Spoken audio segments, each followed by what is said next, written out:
The only reason I'm not buying it is strictly because J.K. Rowling is a transphobe and I fucking hate her. Well, it's a good thing I As a recorded that. So as as a trans person myself, I cannot yeah. condone buying that. Yeah. Why are you laughing? Huh? What? You. Yeah. Huh? Yeah. That's what I thought. Huh?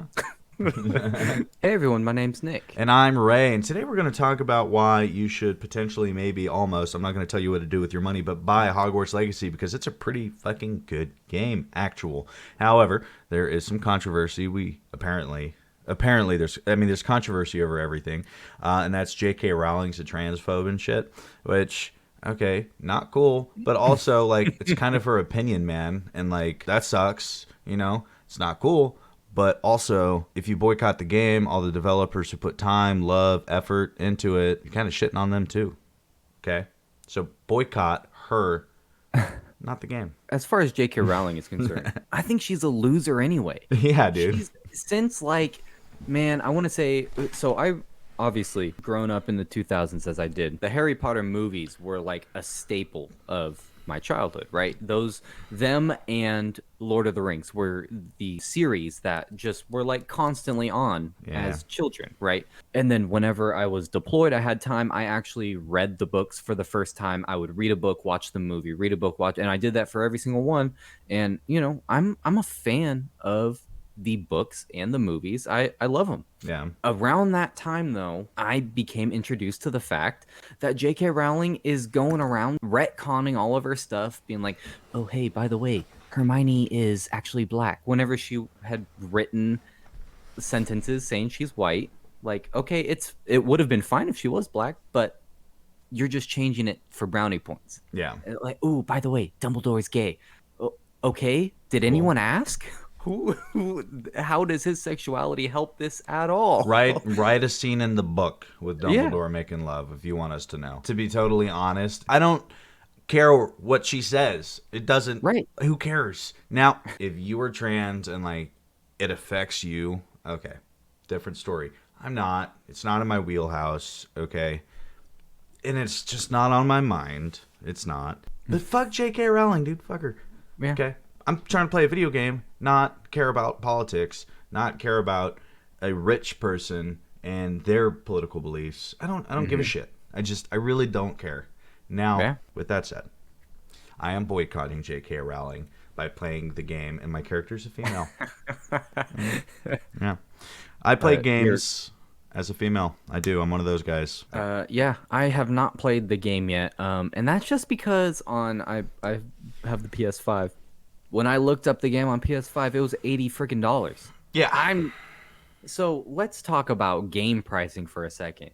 I understand that game prices have not moved for like the past 10 years, right? More than Maybe that, longer. 30. 20 years. 30? Yeah. Okay, I was mad already when I bought when I got the PS5 and it was $70. But hey, I still have bought a couple of games. When I saw $80 on this, I was pissed. I was like, no, I'm not buying this stupid game. I'm boycotting that price. If it was 60 or $70, I probably would have bought it. It is $60.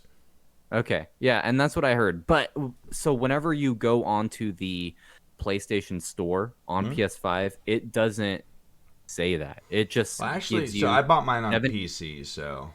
Oh, okay. On the PS5, on the PlayStation Store, it says $79.99, and then just I click it and it wants me to buy the whole thing. So I don't know if that's the difference. If it's $60 plus some DLC for PC, and then for PS5 it's $80. Yeah. Because I'm not paying $80. So. I understand inflation, but screw that. So the downsides to Hogwarts Legacy is potentially your J.K. Rowling controversy and $80. Those are the two downsides.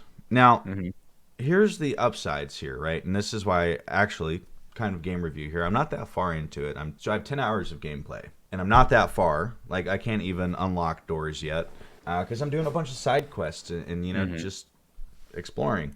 As an RPG, this world is massive. It is filled. It's fun. It's like Oblivion. When you play Oblivion, the Central City, you walk out and you look, and it's like, whoa, This is massive. It's like that, but updated with current gen text and everything we wanted in Oblivion. There's NPCs you can talk to. There's all these side quests. You get this cool little place called the Room of Requirements, where you can change the walls. You can change the size of shit. You literally make it your own home. It's like player housing. It's all the side stuff. And the story's pretty good, too, so far. Although kind of a creepy vibe coming from the professor, right? Since I'm playing as a girl, kind of creepy. He's like, "Oh, I'm glad you met me. I've been waiting for you." And I'm like, "My character's 17, dude." You were trying to convince me to play. You're going the other way right now. First the transphobic stuff. Now this Grooming.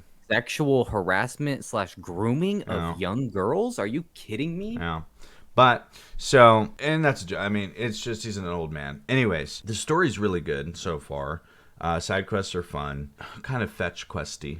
A little bit. There's always fetch quests. I don't mind them. But really what shines here, in my opinion, are the puzzles, the secrets. They're easy, but like, they're easy / fun. Quick / laborious / they hit the nice balance of not water temple level of shitty, but not too easy either. You know, the gameplay though is phenomenal. It's quick, responsive. You can fly around on a fucking broom, which is fun. I'm flying around on a broom, dude. I have seen very minimal stuff about the game, but from everything I hear, it's pretty damn good. I think the Metacritic scores are like a 9.1 for PS5, like a 9.0 for Xbox, and then like an 8.5 for PC. So all really good score overall. And I got to tell you, for me initially, it's a price thing. I'm probably not going to play this game on PC. The gameplay that I've seen and the combat that I've seen, it just looks like something that would be more fun on a controller. Yeah, I play mine on a controller, 100%. Yeah. And so I would want to play that on my PS5, right? I want those nice graphics. I want to be able to see it. My computer sucks. Anyway, like I have a terrible computer. And so I would just want the PS5. And since it's $80, I'm going to have to double. It's 70 on PS5, yeah. Okay.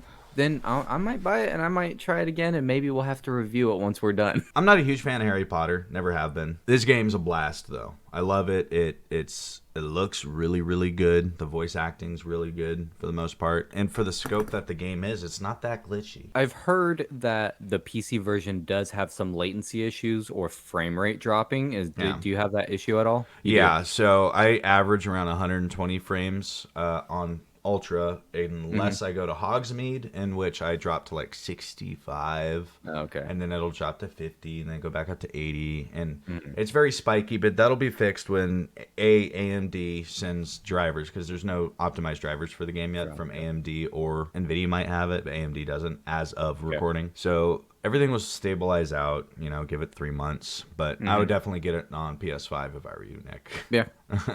Yeah. Yeah, I probably will. Like, dude, that $10 makes a difference for me. Yeah. like I said, going from the PS4, $60 a game. Going to the PS5, it's 70. I'm already going up. If this one were to be 80 now, nah, man, that's too much. I can't go up $20 in just a couple months, on my game. You gotta break us in. You gotta break us in. Yeah, exactly. You can't go too high too fast. Yeah. It's just doesn't work. But stick around. Let us know in the comments below. Your take on the game. Your take on the game. Okay. I don't care about the other shit. The game. Yeah. For decades now, J.K. Rowling has already been a loser that keeps saying stuff that don't matter. This is just another one. If the game's awesome, look, even if she is a transphobic person, the world she created was pretty damn good. So yeah, if it came out that fucking J.R.R. Tolkien says some shit, I'm still watching Lord of the Rings. I don't care. I wouldn't be surprised. He was 1930s. Yeah. The white dude from the 30s in Britain. Yeah. Yeah. He probably had some pretty scandalous views. He had some takes. By today's standards. He had some hot takes for sure. Some spicy takes. But for sure. You got to separate art from the artist sometimes. You just don't give a shit. Oh, well, she's going to make money from it. Cool. You know who else is? You know who else is making money from it? Those dudes who built the game, who wrote that story, who fucking broke their neck for the last 5 years, that crunch time in development. So many people, right? Need to get paid. And yeah, some of it has to go to a loser, a dipshit, a dummy, whatever. It is what it is. Yeah, can't control. Well, you can control it by not buying it, but it's a fun game, and I'm gonna get more enjoyment out of it than I'm gonna let my annoyance of rich people happen. You know? Yeah. That's it. If that's your line in the sand, if you're gonna boycott the game, cool, good for you. Yeah. Stand up for what you believe in. Boycott to your heart's content. I'm just letting you know you're missing a great game. That's all. That's all I want to put out there. Boycott to your heart's content. Stand your ground. Hold what's important to you. Cool.